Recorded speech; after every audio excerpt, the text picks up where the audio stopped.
ఆయుధంతో చీకటి పాలనను ప్రజలు తరిమేశారన్నారు ఏపీ సీఎం చంద్రబాబు. గత 5 ఏళ్లలో రాష్ట్రాన్ని పట్టి పీడించిన రాక్షసుడిని ప్రజలు ఓడించారని గుర్తు చేశారు. రాష్ట్రంలో మళ్లీ వైకుంఠపాలి వద్దు అన్నారు. వెంటిలేటర్ పై ఉన్న రాష్ట్ర ఆర్థిక వ్యవస్థకు కేంద్రం ప్రాణం పోసిందని చంద్రబాబు అన్నారు. పున్నమి ఘాట్ లో నిర్వహించిన దీపావళి వేడుకల్లో సీఎం చంద్రబాబు సతీ సమేతంగా పాల్గొన్నారు.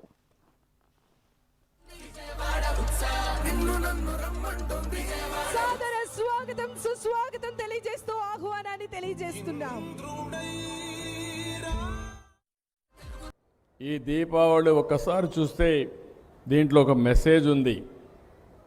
నరకాసురుడు ఆ రోజు ఒక రాక్షసుడు సమాజాన్ని అతలాకుతలం చేసే పరిస్థితి వస్తే కడాన మనందరం చూస్తే సాక్షాత్తు కృష్ణ భగవానుడే సత్యభావంతో వచ్చి ఆ రోజు నరకాసురుడిని వధించి ప్రజల జీవితాలకు వెలుగు చూపించాడు.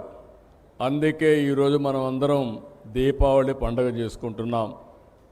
ఇది చూసిన తర్వాత మనం గుర్తుపెట్టుకోవాల్సింది, ఇంత మునుపు కూడా చరిత్రలో కూడా చాలామంది రాక్షసులు ఉంటే ఆ రాక్షసుల్ని ఎవరూ ఓడించలేకపోతే, లేకుంటే వాళ్ళని తుదముట్టించలేకపోతే కడాన భగవంతుడే వచ్చి వాళ్ళని శిక్షించి సమాజాన్ని కాపాడారు. అలాంటి రాక్షసుడే మనం చూస్తే 1924లో ఈ రాష్ట్రాన్ని పట్టి పీడిస్తూ ఉంటే ప్రజలే ముందుకొచ్చి మేము నిమిత్త మాత్రులం, నేను కానీ మా మిత్రులు పవన్ కళ్యాణ్ గారు కానీ బీజేపీ కానీ 3 పార్టీలు కూటమి పెట్టుకొని మేము మీ ముందుకు వస్తే ప్రజలు మీరు స్పందించారు.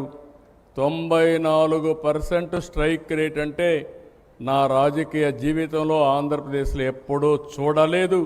అలాంటి విజయాన్ని ఇచ్చారు.